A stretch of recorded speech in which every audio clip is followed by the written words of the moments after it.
नमस्कार, आपके साथ मैं हूं समीर अब्बास। कोरोना संकट के बीच आज से संसद का मॉनसून सत्र शुरू होने जा रहा है। काफी कुछ बदला है, नए नियमों के साथ कार्यवाही शुरू होगी, लेकिन कुछ नहीं बदलेगा तो वो है हंगामा। विपक्ष ने मोदी सरकार को घेरने का ब्लूप्रिंट तैयार कर लिया है। कोरोना, चीन विवाद और देश की बिगड़ती अर्थव्यवस्था पर विपक्ष केंद्र सरकार को घेरने की तैयारी में है, पूरे मूड में है। भारत के खिलाफ धोखेबाज चीन की बड़ी साजिश का खुलासा भी हुआ है। बीजिंग में बैठकर जिनपिंग, भारत के राष्ट्रपति प्रधानमंत्री मोदी, सीडीएस बिपिन रावत और सेना प्रमुखों की जासूसी कर रहा है। आपको एलओसी पर भी लिए चलेंगे, एलएसी पर, जहां इस वक्त तनाव चरम पर बना हुआ है। आपको बताएंगे कि खतरनाक और ऑटोमेटिक हथियारों से लैस पीएलए को जवाब देने के लिए कैसे भारतीय सेना ने कमर कस ली है। इन तमाम अहम खबरों पर हमारी नजर होगी, लेकिन शुरुआत कर रहे हैं इस वक्त की बड़ी खबर के साथ, क्योंकि मॉनसून सत्र से पहले प्रधानमंत्री ने मीडिया को संबोधित किया है और कहा है कि कोरोना भी है और कर्तव्य भी है। सत्र में कई अहम फैसले होंगे। जब तक दवाई नहीं तब तक ढिलाई नहीं करनी है, यानी जो सावधानियां हैं उनका बहुत ज्यादा ख्याल रखना है, क्योंकि कोरोना अभी जिंदा है, इसलिए यह एहतियात भी जरूरी है। ढिलाई बिल्कुल नहीं करनी है। यह सख्त संदेश प्रधानमंत्री नरेंद्र मोदी ने अपने पहले वक्तव्य में आज दिया है। इसके अलावा जल्द से जल्द वैक्सीन के लिए कोशिशें की जा रही हैं, उसका भी जिक्र किया प्रधानमंत्री नरेंद्र मोदी ने आज। चुनौतियों के बीच जवान सरहद पर डटे हुए हैं, यह बड़ी बात आज प्रधानमंत्री नरेंद्र मोदी की तरफ से कही गई है। साफ तौर पर एलएसी पर जो हालात हैं उसका जिक्र किया है प्रधानमंत्री नरेंद्र मोदी ने और कहा है कि जब संसद सत्र शुरू हो रहा है तो तमाम सांसद across all the party lines आज ये मैसेज दें कि वो सरहद पर जो हमारे जवान सीमाओं की निगहबानी कर रहे हैं उनके साथ खड़े हैं, ये वो उम्मीद करते हैं। हमारी सेना के वीर जवान सीमा पर डटे हुए हैं, बड़ी हिम्मत के साथ, जज्बे के साथ, बुलंद हौसलों के साथ दुर्गम पहाड़ियों में डटे हुए हैं और कुछ समय के बाद बर्फ वर्षा भी शुरू होगी। जिस विश्वास के साथ वो खड़े हैं, मातृभूमि की रक्षा के लिए डटे हुए हैं, ये सदन भी, सदन के सभी सदस्य एक स्वर से, एक भाव से, एक भावना से, एक संकल्प से वो संदेश देंगे, सेना के जवानों के पीछे देश खड़ा है। और इस वक्त हम सीधे रुख करेंगे हमारे पॉलिटिकल एडिटर आमोद राय इस वक्त हमारे साथ मौजूद हैं। आमोद, बहुत अहम है क्योंकि कोरोना काल में यह संसद सत्र हो रहा है, बहुत सारे एहतियात, बहुत सारी सावधानियां बरती जानी है, लेकिन बहुत जरूरी है इस बात का ख्याल रखना कि हमारे सभी सांसद कम से कम इस मुद्दे पर बिल्कुल एकजुट नजर आए, सहमत और एकमत नजर आए कि यह मैसेज जाए कि जो जवान हमारे सरहद पर डटे हुए हैं चीन के खिलाफ मुकाबला करने के लिए, उनके साथ पूरा मुल्क एकजुट होकर खड़ा है। निश्चित तौर पे समीर, और प्रधानमंत्री ने जो आज मैसेज दिया है वो यही है कि अक्रॉस द पॉलिटिकल पार्टी ये मैसेज जाना अति आवश्यक है कि जो हमारे जवान हैं उनके कंधे से कंधे मिलाकर हर एक राजनीतिक दल खड़ा है और पूरी पार्लियामेंट उनके साथ खड़ी है। पूरा बिल्कुल आमोद, और इस वक्त लोकसभा की कार्यवाही शुरू हो चुकी है।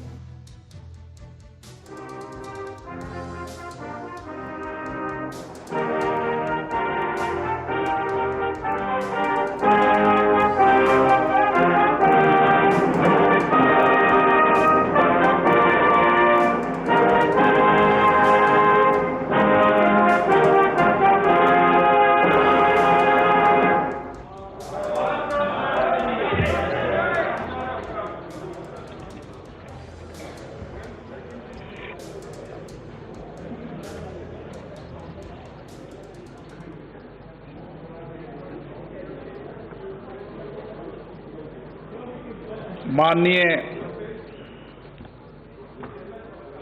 सदस्यगण, मुझे सभा को भारत के पूर्व राष्ट्रपति और भारत रत्न श्री प्रणब मुखर्जी के दुखद निधन के बारे में सूचित करना है। भारत रत्न श्री प्रणब मुखर्जी ने, जिन्हें हम आदर से प्रणब दाबी के नाम से संबोधित करते हैं, देश में वर्तमान युग के महानतम राजनेताओं में से एक थे। मात्र 24 वर्ष की अवस्था में उच्च सदन के सदस्य बने पूर्व राष्ट्रपति भारत रत्न प्रणब मुखर्जी सच्चे अर्थों में लोकतंत्र की मूल भावना के उपासक थे। वे एक प्रभावी वक्ता, कुशल प्रशासक और सफल राजनेता थे।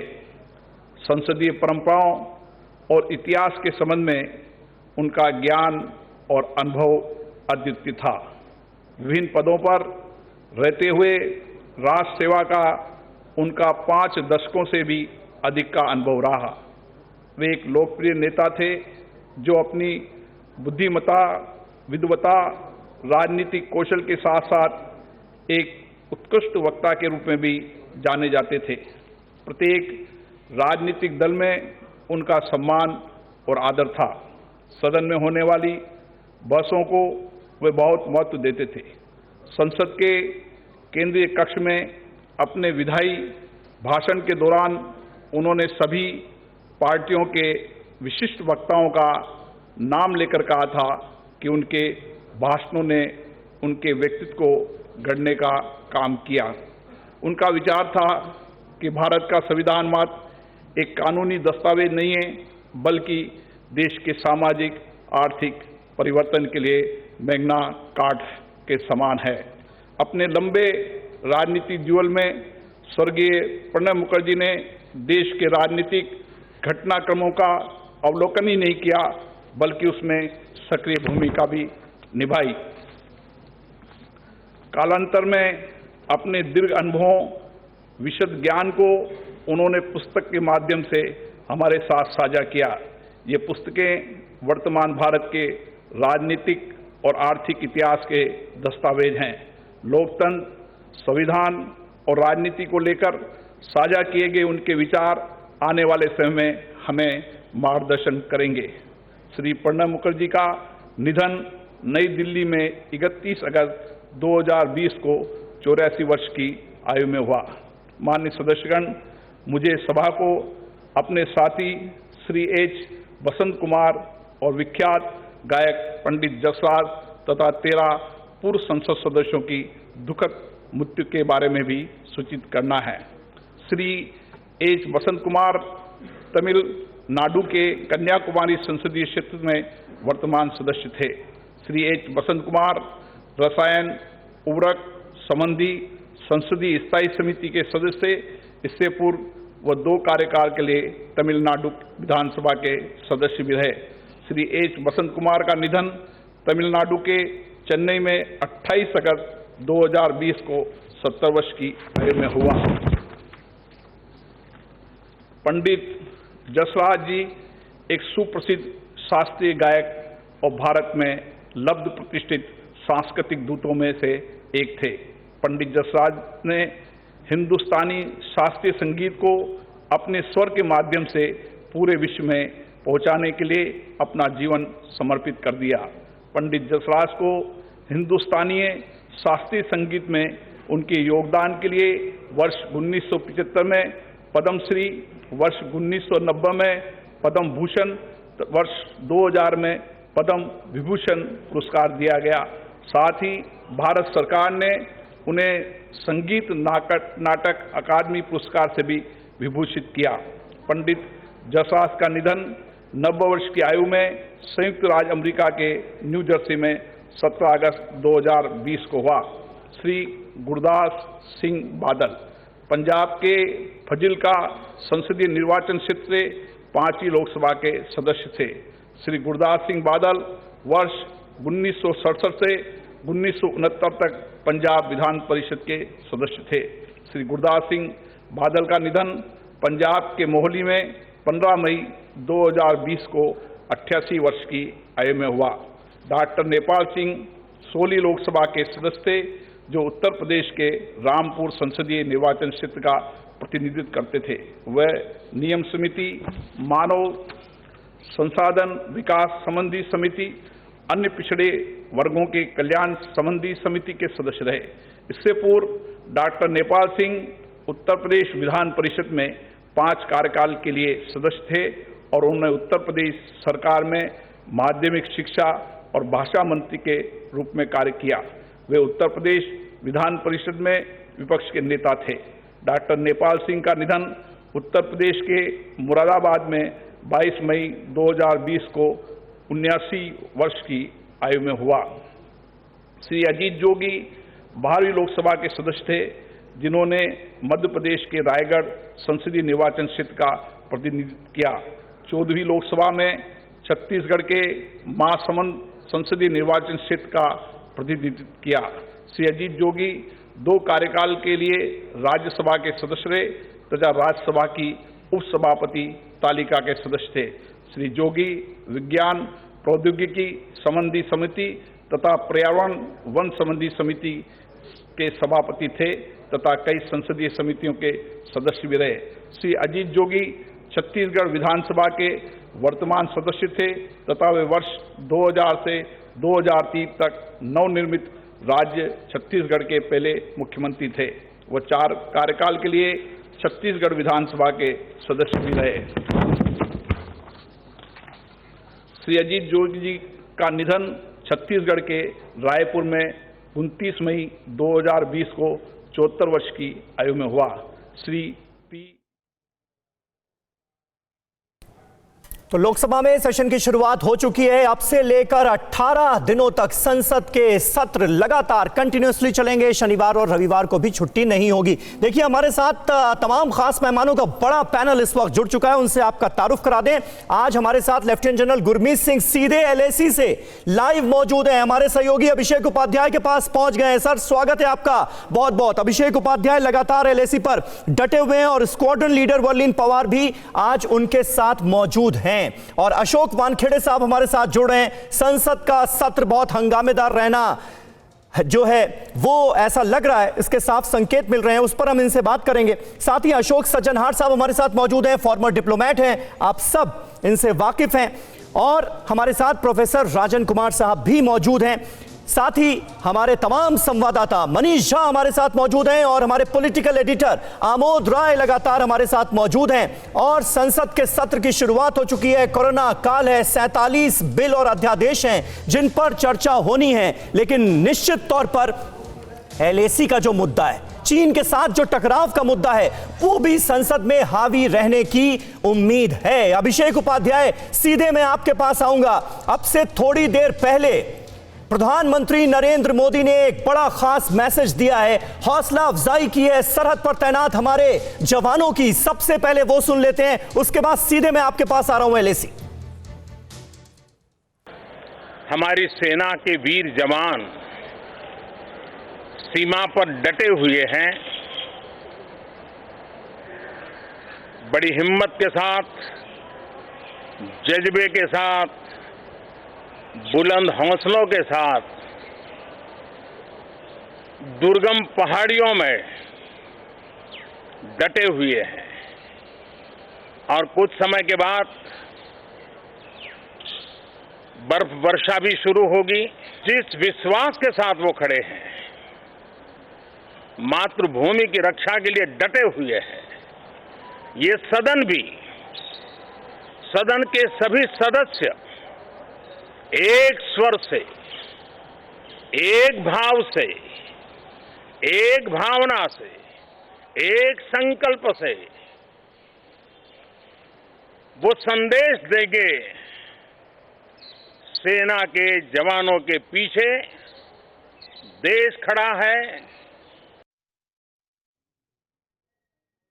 और अभिषेक उपाध्याय का हम सीधे रुख करते हैं प्रधानमंत्री नरेंद्र मोदी को। आपने सुना अभिषेक, निश्चित तौर पर बहुत जरूरी है इस वक्त हमारे उन जवानों की हौसला अफजाई जो लगातार सरहदों पर मुश्किल परिस्थितियों में डटे हुए हैं और चीन को मुंहतोड़ जवाब दे रहे हैं। और वही प्रधानमंत्री नरेंद्र मोदी ने अपने इस मैसेज के जरिए किया भी है।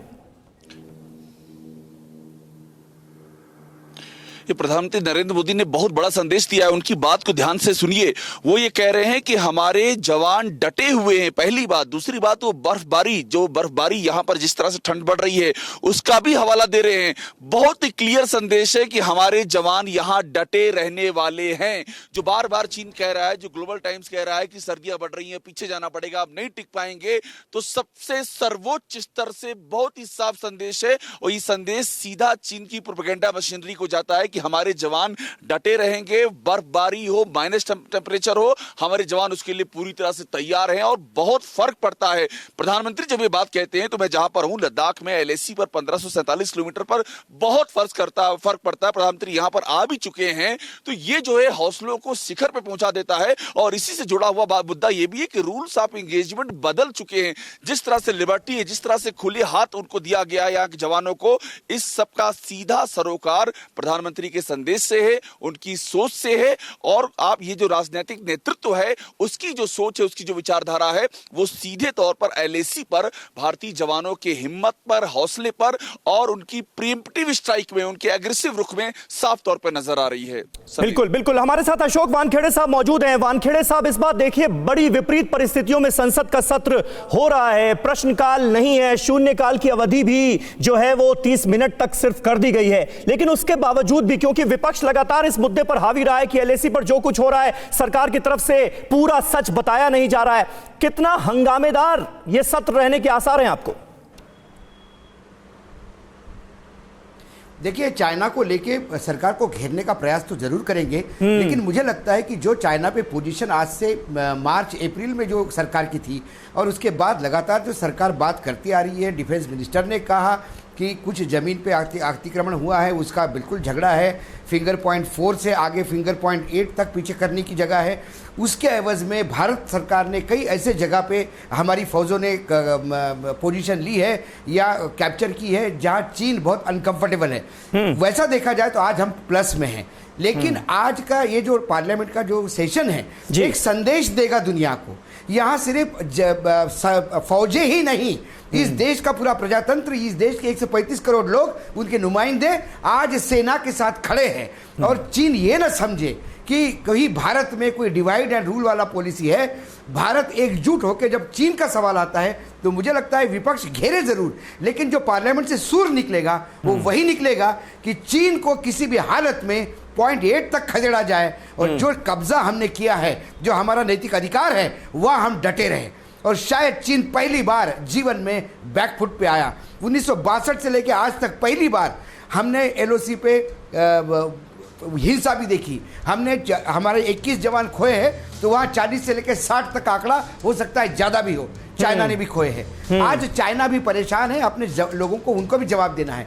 कुल मिलाकर ये जो संदेश जाएगा इस सदन से, वो इतना कड़ा होगा कि चाइना को फिर से एक बार सोचना होगा, जो जमावड़ा वो कर रहे हैं LOC पे, कहीं ना कहीं उन्हें बैकफुट पे जाना बिल्कुल बिल्कुल बिल्कुल। आप सही बात कर रहे हैं। निश्चित तौर पर चीन अब बैकफुट पर नजर आ रहा है, कहीं ना कहीं स्ट्रैटेजिक हाइट्स पर जिस तरह से हिंदुस्तानी फौज ने बढ़त ली है, ये बात बहुत परेशान कर रही है चीन को। और आज संसद की तरफ से भी ये मैसेज जाएगा। हमारे साथ लेफ्टिनेंट जनरल गुरमीत सिंह साहब मौजूद हैं, लेकिन उनके पास जाने से पहले एक बड़ी खबर हमारे पास आ रही है कि चीन पर ऑपोजिशन ने तैयारी कर ली है सरकार को घेरने की। जिस बात का जिक्र अभी मैं और अशोक वानखेड़े साहब कर रहे थे, कहीं ना कहीं देखिए ये खबर आ रही है, चीन पर विपक्ष का सरकार को घेरने का पूरा प्लान है। कांग्रेस ने LAC विवाद पर स्थगन प्रस्ताव दे दिया है, तो कांग्रेस लगातार सरकार के रुख को लेकर हमलावर है और ये डिमांड की जा रही है कांग्रेस पार्टी की तरफ से, ऑपोजिशन की तरफ से, कि चीन को लेकर जो स्थितियां LAC पर बनी हुई हैं उसका पूरा सच दुनिया के सामने रखा जाए, हिंदुस्तान के सामने रखा जाए, ये डिमांड है। और अब सरकार का इस पर रुख और रवैया क्या होता है, इस पर हमारी नजर रहेगी। लेकिन लेफ्टिनेंट जनरल गुरमीत सिंह साहब, आज आपकी एलएसी से सीधी मौजूदगी बहुत अपने आप में है। मैं भले ही TV9 भारतवर्ष जरिया बना है इस बार वहां पर आपकी तैनाती का, लेकिन ये जो स्थितियां हैं सर, वहां पर ग्राउंड जीरो पर रहकर आपको क्या एहसास हो रहा है? और आज जब ये बातें उठ रही हैं लगातार कि हम स्ट्रैटेजिक हाइट्स पर बढ़त बनाए हुए हैं, हमारा पलड़ा भारी है, इस बात का एहसास आपको एलएसी से किस कदर हो रहा है? बिल्कुल आपने ठीक कहा है कि एहसास क्या हुआ है। जहां पर आकर जो देखा है, महसूस किया है, जो सुना है, स्थिति पूर्ण रूप से बदल गई है। जवानों का जो मनोबल है, जो मिलिट्री स्थिति है, उसका एकदम पैराडाइम शिफ्ट हो गया है। जो स्ट्रेटेजिक हाइट्स हैं, डोमिनेटिंग हाइट्स हैं, वो भारतीय सेना ने पकड़ ली हैं और इस वक्त में जितनी भी जगह है उसको पूर्ण रूप से डोमिनेट कर रहे हैं। और देखिए जिस खूबसूरती के साथ में, जिस प्रीएम्प्टिव एक्शन से, जिस स्पीड और स्ट्रेटेजिक एक्शन से काम किया है, वो काबिले तारीफ है। पूरे भारत को, पूरे समूचे भारत के हर एक भारतीय को इस बात पर गर्व होना चाहिए कि किस प्रकार से हमारे 20 योद्धाओं ने अपने प्राणों की आहुति दी थी गलवान में, और किस प्रकार से PLA और चाइना का एकदम पर्दाफाश किया था। और देखिए 29 अगस्त को जो किया है काम, वो उसने एकदम स्थिति को इस तरह बदल दिया है कि चाइना की जो भी अगली हरकत होगी, जो भी अगली चालाकी होगी, जो भी करने की कोशिश करेगा, उस पर पैनी नजर है। बिल्कुल बिल्कुल बिल्कुल गुरमीत सिंह साहब, आप जिस बात का जिक्र कर रहे हैं और जो अभी स्थितियां एलएसी पर नजर आ रही हैं, उससे ऐसा लगता है कि सरकार को ऑपोजिशन का जवाब देने में, उनके जो सवालों के बाढ़ हैं उनका सामना करने में ज्यादा मुश्किल होने नहीं वाली है। लेकिन मैं आमोद राय का रुख करूंगा। आमोद राय क्या है हमारे साथ अभी? आमोद राय हमारे पॉलिटिकल एडिटर हमारे साथ मौजूद हैं। आमोद, अगर आपको आवाज मिल रही हो जरा बताएं, क्योंकि चलिए लगता है संपर्क कट गया है। मनीष झा हमारे साथ मौजूद हैं। मनीष, ताजा अपडेट ये आ रही है कि जबरदस्त हंगामे के तो आसार ही हैं, लेकिन लोकसभा के सेशन को फिलहाल स्थगित कर दिया गया है। कुछ और अपडेट्स हैं क्या आपके पास? जी हाँ, बिल्कुल। देखिए, आज की कार्रवाई संपन्न हो गई है लोकसभा की, और आज लोकसभा को स्थगित कर दिया गया है। अब कल जो कार्यक्रम के तहत कल दोपहर से फिर लोकसभा की कार्रवाई शुरू होगी, और फिर अभी से लेकर जो ये लोकसभा की कार्रवाई होगी उसमें, जैसा आपने भी कहा और प्रधानमंत्री के उद्बोधन में भी उन्होंने साफ तौर पर ये संकेत दे भी दिए हैं कि मसला दरअसल सीमा पर किस तरह से चीन के साथ भारतीय सेना डटी हुई है और वहां पूरे जोश जज्बे के साथ है। तो ये सीमा पर जो तनाव है, ये प्रमुख मसला तो रहने ही वाला है, लेकिन कोरोना के खिलाफ भी जो देश लड़ाई लड़ रहा है, ये भी प्राथमिकता में कम नहीं होगी। और इसलिए देखिए कि प्रधानमंत्री के संबोधन के ये दोनों पहलुओं को लेकर लोकसभा अध्यक्ष ने भी साफ कहा है कि विपक्ष जिन मुद्दों की मांग करता है कि चर्चा हो, उस पर चर्चा की जाएगी। तो चर्चा जरूर व्यापक तरीके से होगी। और आज चूंकि पूर्व राष्ट्रपति प्रणब मुखर्जी को यहाँ पर अगर श्रद्धांजलि अर्पित करने के बाद और कुछ दिवंगत सांसदों को श्रद्धांजलि अर्पित करने के बाद लोकसभा की कार्रवाई स्थगित कर दी गई है, तो आगे सरकार और विपक्ष दोनों लोकसभा में निश्चित तौर पर बिल्कुल बिल्कुल मनीष बने रहे हमारे साथ। देखिए, आमोद राय हमारे पॉलिटिकल एडिटर हमारे साथ कनेक्ट हो गए हैं। 1 घंटे के लिए कार्यवाही स्थगित की गई है। आमोद, डिटेल दीजिए। और राहुल गांधी ने ट्वीट कर दिया है और लिखा है कि अनियोजित लॉकडाउन एक व्यक्ति के अहंकार की देन है, जिससे कोरोना देश भर में फैल गया। 10 लाख पार हो जाएंगे एक्टिव केसेस कुछ वक्त के बाद। तो तेवर बेहद कड़े नजर आ रहे हैं विपक्ष के। बिल्कुल, देखिए समीर, 3 मुद्दों पर विपक्ष घेरने की कोशिश सत्ता पक्ष को करने वाला था। उसमें से एक कोरोना, जिस पर राहुल गांधी ने अभी ट्वीट किया है, दूसरा चाइना के मुद्दे पे, और तीसरा दिल्ली दंगों में जिस तरह से सीताराम येचुरी का नाम उभर कर सामने आया है। इन 3 मुद्दों पर, ये 3 मुद्दे हैं जिसको लेकर सदन के अंदर हंगामा हो सकता है। 11 बजे 10 बजे जब सदन दोबारा बैठने वाली है, उसमें देखना होगा कि कौन क्या मुद्दा उठाता है। हालांकि CPM की तरफ से साफ साफ सीताराम येचुरी को का नाम जो आ रहा है दिल्ली दिल्ली दंगों में, उसको लेकर स्थगन प्रस्ताव दिया गया है। जबकि कांग्रेस के नेता जो है चाइना मुद्दे पर डिस्कशन चाहते हैं, स्थगन प्रस्ताव दे रहे हैं। तो कुल मिलाकर सदन की कार्रवाई हंगामेदार होगी, ये जो पहले से ही लग रहा था वो तो तय है। लेकिन इसके बीच हमें ये जानना जरूरी है, बिल्कुल, सरकार को 18 दिनों में लगभग 45 विधेयक पास कराने हैं। उसमें से 11 ऑर्डिनेंस जो लैप्स हो सकते हैं उनको पास कराना अति आवश्यक है, क्योंकि 6 महीने की जो अवधि है वो क्रॉस कर जाएगा। तो इस सरकार बिल्कुल आमोद बने रहे आप हमारे साथ, आपसे ये ताजा जानकारी और अपडेट लगातार लेते रहेंगे। इस बीच एक बड़ी खबर ये आ रही है कि चालबाज चीन के जासूसी जाल पर अंग्रेजी अखबार के हवाले से बहुत बड़ा खुलासा हुआ है। चीन कर रहा है राष्ट्रपति कोविंद, पीएम नरेंद्र मोदी की जासूसी, 5 पूर्व पीएम, 24 सीएम और 250 सांसदों की जासूसी चीन करवा रहा है। सीडीएस बिपिन रावत और तीनों सेना के प्रमुखों की भी जासूसी हो रही है। जेनुआ डेटा इंफॉर्मेशन टेक्नोलॉजी कंपनी पर जासूसी का आरोप लगा है। देखिए कितना संगीन मामला सामने आ रहा है। और यह खुलासा हुआ है कि अंग्रेजी अखबार के हवाले से चीन की सरकार और चाइनीज कम्युनिस्ट पार्टी से जुड़ी है ये कंपनी, और ये कंपनी करवा रही है देश के तमाम बड़े नेताओं की, सीडीएस बिपिन रावत की और तीनों सेनाओं के प्रमुखों की जासूसी। चीन कर रहा है इन तमाम लोगों की, अहम शख्सियतों की जासूसी, और ये अपने आप में बहुत बड़ा खुलासा हो जाता है।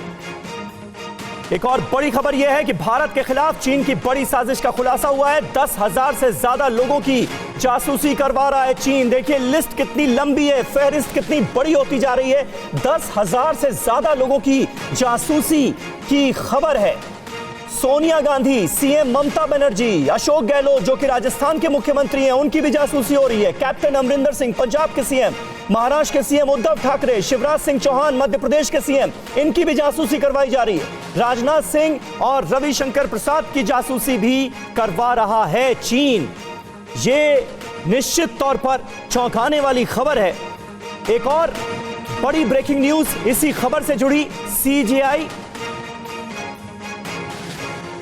शरद बोबडे, लोकपाल, सीएजी की जासूसी करवाई जा रही है। कई ब्यूरोक्रेट्स, जजेस, साइंटिस्ट की भी जासूसी करवा रहा है चीन।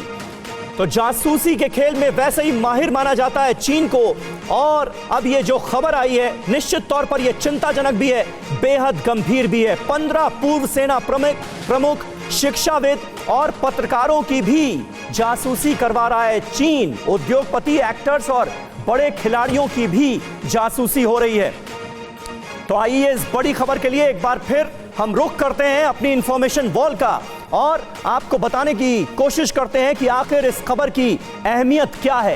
क्योंकि इस वक्त भारत और चीन के बीच जिस तरह के संबंध हैं, जिस तरह से सरहद पर जबरदस्त तनाव है, ऐसे में इस खबर का आना बहुत ज्यादा अहम हो जाता है कि चीन की भारतीयों पर नजर है। किसके साथ मिलकर जासूसी करा रहा है चीन? चीनी खुफिया अधिकारी, सैन्य और सुरक्षा एजेंसियों के साथ मिलकर चीन हिंदुस्तान की बड़ी शख्सियतों की जासूसी करवा रहा है। देखिए आप लिस्ट, 5 पूर्व प्रधानमंत्री, 24 मुख्यमंत्री, 250 सांसद, 1350 राजनेता, मौजूदा प्रधानमंत्री नरेंद्र मोदी, राष्ट्रपति रामनाथ कोविंद, इसके अलावा तमाम सांसद, पत्रकार, अलग अलग राज्यों के मुख्यमंत्री, सबकी जासूसी करवा रहा है चीन। ये जानकारी सामने आई है। किसके लिए जासूसी हो रही है? चीन की सरकार के लिए, कम्युनिस्ट पार्टी के इशारे पर हो रही है जासूसी। और सबसे बड़ा सवाल यह है कि क्यों? तो इसका फायदा निश्चित तौर पर चीन को होगा, क्योंकि भारत और चीन के बीच जो इस वक्त रिश्ते चल रहे हैं, जिस तरह से सरहद पर तनाव है, कौन सी स्ट्रैटेजी बनाई जा रही है, क्या बातें हो रही हैं, क्या रणनीति बन रही है, इसका पता चल सकता है इस जासूसी के जरिए चीन को। तो कितनी बड़ी बात है, निश्चित तौर पर इसका फायदा चीन को होगा। और चीन की यह बड़ी साजिश सामने आई है, जिसमें यह जानकारी मिल रही है कि वो इन तमाम लोगों की जासूसी करा रहा है। अशोक सज्जनहार साहब हमारे साथ मौजूद हैं, फॉर्मर डिप्लोमेट हैं। सर, कितना गंभीर आप मानते हैं इस खबर का सामने आना कि तमाम बड़ी शख्सियतों की, न सिर्फ सरकार के में जो हिस्सा है वो नेता, बल्कि हमारे प्रधानमंत्री, राष्ट्रपति, तमाम सांसद, अलग अलग राज्यों के मुख्यमंत्री, सबकी जासूसी करा रहा है चीन। ये संभव कैसे हो पाया? सवाल उठता है क्या मन में? देखिए, सवाल यकीनन उठता है सबीर, परंतु इससे मेरे विचार से एक सबक लेना है जो हमको अपना चीन के साथ जो टेक्नोलॉजी है उसमें डीकपलिंग जरूर करना है।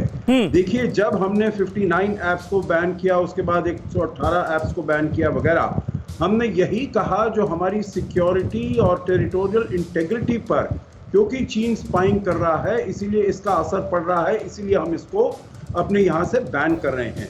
देखिए, उसके आगे जो भी सेंसिटिव टेक्नोलॉजीज हैं आगे चलते हुए, हुआवे के ऊपर, ZT के ऊपर पूरी दुनिया में बहुत आरोप लगे हैं। और यहाँ पर ऐसी भी बहुत सारे ऐसे ऐप्स थे, देखिए, जो यहाँ पर टिकटॉक था, वीचैट था, उसमें ये कहा गया था वो डेटा लेकर सारा का सारा अपना चीन के सर्वर्स में जाकर भेज देता है।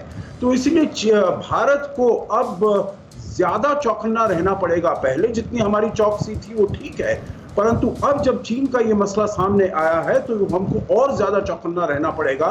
और जो देशों ने ये कहा है जो इनमें सिक्योरिटी प्रॉब्लम्स हैं और वो वहां पर स्पाइंग कर रहा है, उनके साथ हमको कोऑर्डिनेट करना पड़ेगा। ऑस्ट्रेलिया ने ये कहा है, जो उनकी साइबर सिक्योरिटी पर बहुत इसका बुरा, चीन वहां पर बहुत ही दखल अंदाजी कर रहा है।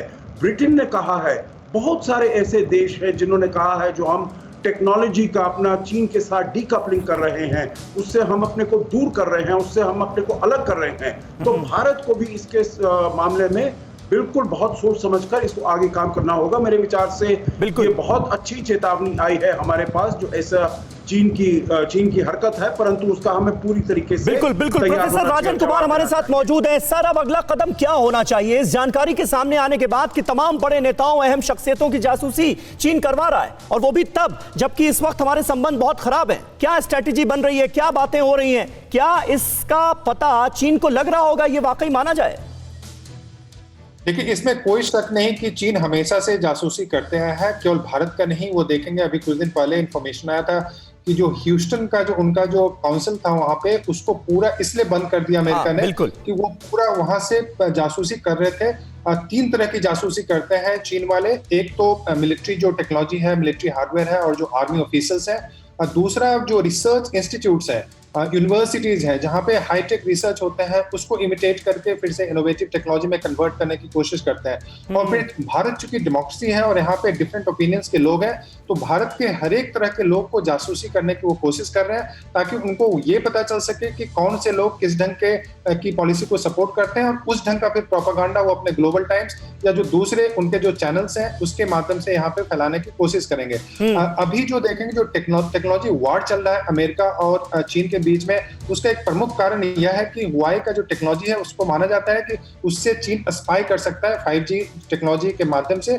इसी कारण से बहुत सारे यूरोपियन देश और अमेरिका भी चीन के साथ, हुआई के साथ एग्रीमेंट नहीं करना चाहता है। तो जो जासूसी की घटनाएं हैं चीन की, यह पुरानी हरकत है, यह कोई बिल्कुल नई बात है। भारत को हर एक लेवल पर तैयार होना चाहिए। जो हाइब्रिड वॉर की बात होती है, जो टेक्नोलॉजिकल वॉर की बात होती है, जो कि एक मिस इन्फॉर्मेशन कैंपेन, प्रोपेगेंडा जो चीन करता है, उसको रोकने के लिए हमारी मीडिया को, इनफॉर्मल चैनल्स को और जो भी न्यूज़पेपर्स हैं उनको तैयार रहना पड़ेगा।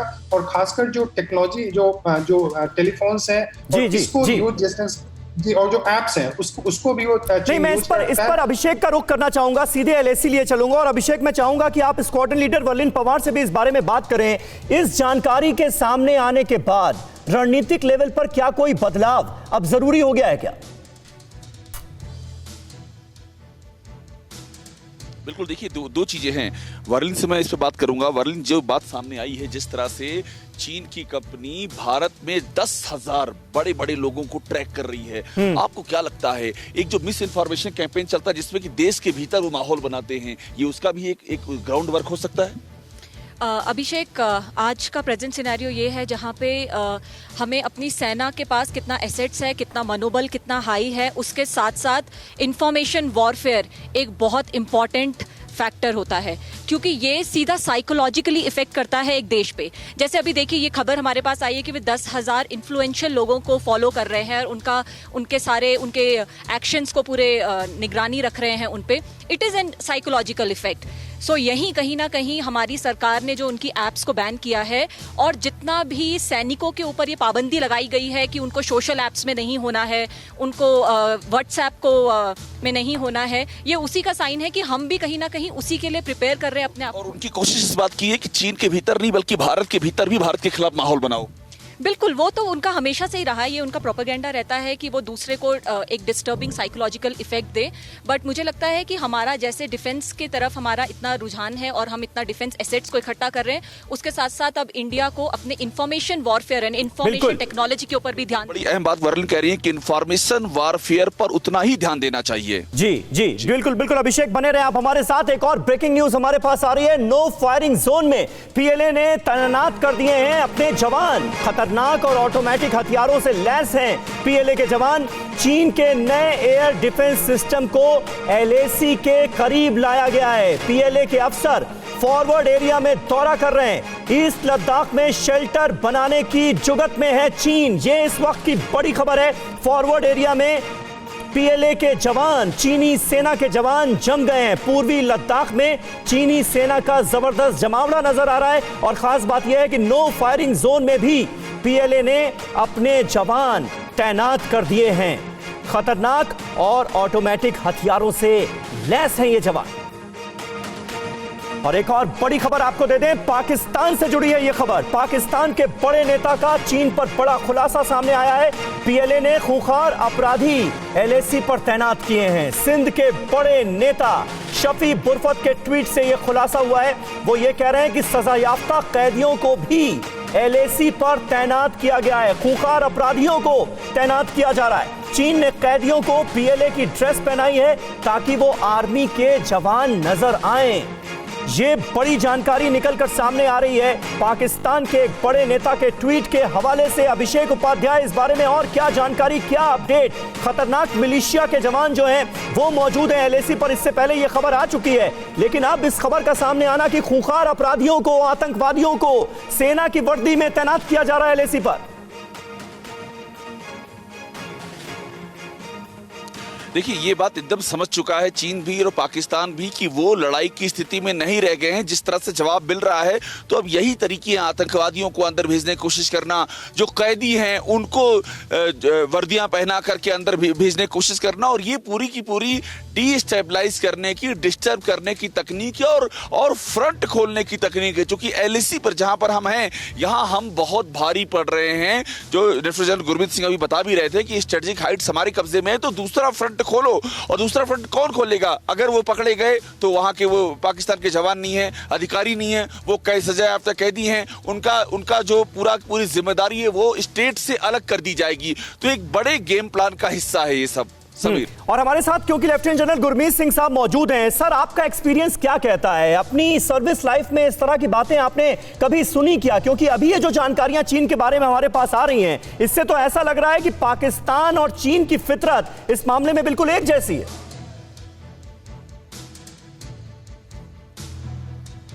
समीर जी, आपने बिल्कुल ठीक बोला है कि जो चाइना और पाकिस्तान की फितरत है बिल्कुल एक जैसी है, नापाक है और गलतियों पर गलती करते जा रही हैं। वैसे तो दिखाने की कोशिश करता है कि ये सुपर पावर की तरफ बढ़ रहा है, इसकी एथिक्स हैं, ये एक असूल से चलता है। लेकिन जो 15 जून से हमने अपनी आंखों से देखा है, जो महसूस किया है, जो पूरे विश्व और भारत ने देखा है कि ये तो सिर्फ एक गुंडागर्दी के लेवल के ऊपर में है, उससे बड़ा इसका स्तर भी नहीं है। और देखिए, 7 और 8 सितंबर को हमने देखा कि जो इनके पास में हथियार थे, भाले, चाकू, ये कोई सोल्जर हैं? ये देखिए, मैं आपको एक चीज बताता हूं जो आपको जानकर हैरानगी होगी कि जो पाकिस्तान आईएसआई का एक कर्नल बैठता है सीएमसी में, बीजिंग में बैठता है, उनको एडवाइस करता है।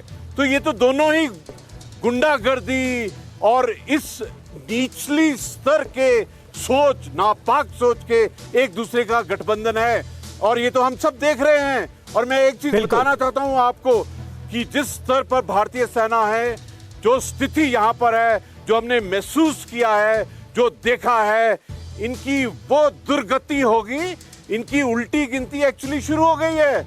और इनकी अगली नापाक हरकत के ऊपर में पहले तो हमने मुंह तोड़ जवाब दिया था 15 जून को, उसके बाद में प्रीएम्प्टिव जो ऑपरेशन किया था, एक स्ट्रेटेजिक मूव किया था 29 अगस्त को, और अगला कदम बस प्रोएक्टिव ही होगा। और चीन की ये जो चालाकियां हैं ना, बिल्कुल बिल्कुल आपने सही बात कही सर कि उल्टी गिनती शुरू हो चुकी है और ये जो बिलबिलाहट है और ये जो हरकतें चीन की तरफ से की जा रही हैं, ये साफ एहसास दिला रही हैं इस बात का कि अब वॉर फ्रंट पर चीन कमजोर पड़ता जा रहा है, लिहाजा इस तरह की हरकतें जो है वो करता हुआ नजर आ रहा है। इस वक्त एक और बड़ी खबर है, बॉर्डर से TV9 भारतवर्ष की एक्सक्लूसिव खबर है। सीमा पार भारत के खिलाफ साजिश कर रहा है पाकिस्तान, भारत पर हमले की तैयारी में है पाकिस्तान। जिनपिंग के ग्रीन सिग्नल का इमरान खान को इंतजार है। LOC के पास आर्टिलरी और टैंक रेजिमेंट तैनात कर दी गई है। देखिए LAC से लेकर LOC तक कैसी साजिशें रची जा रही हैं हिंदुस्तान के खिलाफ, ये बिल्कुल अब साफ नजर आ रहा है। पाकिस्तान ने कई बार सीज फायर वायलेशन किया है, लगातार गोलीबारी की जा रही है पाकिस्तान की तरफ से, रह रहकर सीज फायर वायलेशन किया जा रहा है और अब यह जानकारी मिल रही है कि पाकिस्तान चीन के इशारे पर कोई बड़ा कदम उठा सकता है। अशोक सज्जनहार साहब हमारे साथ मौजूद हैं और सज्जनहार साहब, शाह महमूद कुरैशी तो गए ही थे चीन ये पता करने के लिए कि अगर युद्ध की स्थिति बनती है भारत और चीन के बीच में तो पाकिस्तान को क्या करना है, तो हैरानी नहीं होती उनके कदम से?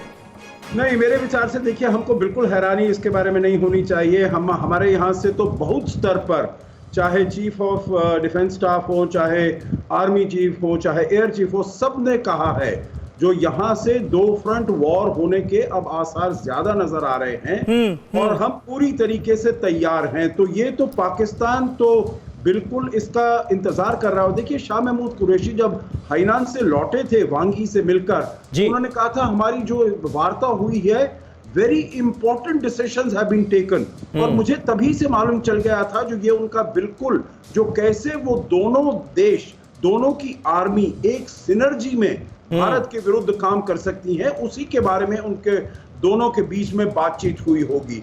और वही मेरे विचार से जो आपने समीर अभी बताया है, जो वहां पर पूरी तरीके से तैयार हैं, उन्होंने टैंक रखे हुए हैं, सब कुछ अपना जमावड़ा बनाया हुआ है, बस उनको एक ग्रीन सिग्नल की आवश्यकता है चीन से, जो जब वहां से सिग्नल आएगा वो यहां से शुरू करेंगे, जिससे भारत का जो ध्यान है पूरी तरीके से हम चीन के ऊपर ईस्टर्न सेक्टर में लद्दाख में नहीं लगा पाए, यहाँ पर वेस्टर्न सेक्टर में भी हमको कंसंट्रेट करने की थोड़ी आवश्यकता पड़े और जिससे कि हमारी जो पूरी स्ट्रेंथ है वो थोड़ी सी डिवाइड हो जाए। परंतु जैसे हमारे लीडर्स ने कहा है, हर स्तर पर कहा है, बहुत बार कहा है, जो पूरी तरीके से तैयार हैं और मुझे पूरा यकीन है जो हम इसका मुंह तोड़ जवाब देंगे जब भी ऐसे हालात हमारे सामने आएंगे। बिल्कुल बिल्कुल। और अशोक वानखेड़े साहब हमारे साथ मौजूद हैं। वानखेड़े साहब ये बताइए कि अब LAC का मुद्दा जो है वो तो संसद में जो सत्र चल रहा है उसको लेकर कई हंगामेदार सवाल जो हैं वो पूछे जा सकते हैं, ऐसा लग रहा है। और ऑपोजिशन के रुख को आप किस तरह से इस वक्त आंकते हैं, क्योंकि जो स्थितियां हैं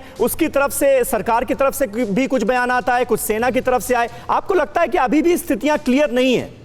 जो विपक्ष आरोप लगा रहा है कि बहुत कुछ ऐसा है जो छिपाया जा रहा है। नहीं, अभी ऐसा नहीं। पहली बार जब प्रधानमंत्री जी ने कहा था कि कोई भारत की भूमि ले नहीं सकता और भारत की भूमि पर आ नहीं सकता, तब कुछ सवाल उठाए जा रहे थे। जब हमारे 21 जवान शहीद हुए तब सवाल उठाए जा रहे थे। लेकिन आज हम स्कोरिंग पॉइंट पे है, आज हम ऐसे स्ट्रेटेजिक पॉइंट पे हमारी आर्मी पहुंच चुकी है जो चाइना के लिए टेंशन है। यदि चाइना बॉर्डर पे जमावट कर रहा है, इसका मतलब बौखलाहट है। हम हमारी पोजीशन पे बड़ी क्लियर है और उस इंसिडेंस के बाद भारत ने कोई किसी भी फ्रंट पे कमजोरी नहीं दिखाई। हमारे आर्मी चीफ बार बार कह रहे हैं कि पाकिस्तान और चाइना दोनों भी स्थिति में हम स्थिति संभालने के चक्कर में और मुंहतोड़ जवाब देंगे। एक बात मैं और आपको इनपुट दूं, जो राजस्थान को जो बॉर्डर लगा हुआ है पाकिस्तान का, वहाँ जो उस साइड पे जो रेगिस्तान है वहाँ पे ऑयल एक्सप्लोरेशन के नाम से 4 चाइनीज कंपनी काम कर रही है और रिपोर्ट है कि वो 4 चाइनीज कंपनीज के जो इंजीनियर्स है और बाकी जो एम्प्लॉयज दिखाई जा रहे हैं वो बेसिकली चाइना के आर्मी के लोग हैं। चाइना ने वहां भी घेरने का प्रयास किया लेकिन भारत ने वहां पे भी उनको पकड़ा है और वहां पे भी तैयारी पूरी जोर शोर से है कि आपको वहां पे भी मुंहतोड़ जवाब दिया जा सकता है। समुंदर हो, आकाश हो या जमीन हो, आज भारत ने अपनी स्थिति इतनी सुदृढ़ की है कि उस स्थिति को देखते हुए विपक्ष सिर्फ पुरानी बातों पे हमलावर हो सकता है, लेकिन वर्तमान में जो भारत की स्थिति है उसको विपक्ष को एक्सेप्ट करना पड़ेगा। ये बात आप सही कह रहे हैं अशोक वानखेड़े जी, क्योंकि वर्तमान में जो स्थिति है वो बहुत बदली हुई नजर आ रही है। अब हिंदुस्तान का पलड़ा बहुत भारी नजर आ रहा है एलएसी पर, अब चीन बिलबिलाता हुआ नजर आ रहा है। ऐसे में इन सवालों का क्या वाकई कोई मतलब रह गया है? जो सवाल उठाए जा रहे हैं इस वक्त, उनके पीछे क्या मंशा? इन तमाम मुद्दों पर लगातार हम बातचीत करते रहेंगे, लेकिन एलएसी से जुड़ी हर ताजा अपडेट, हर एक्सक्लूसिव खबर लगातार अभिषेक उपाध्याय और आज तो लेफ्टिनेंट जनरल गुरमीत सिंह भी वहां पर मौजूद हैं, उनके जरिए हम आप तक पहुंचाते रहेंगे। फिक्र आपकी, सोमवार से शुक्रवार रात 9 बजे सिर्फ TV9 भारतवर्ष पर।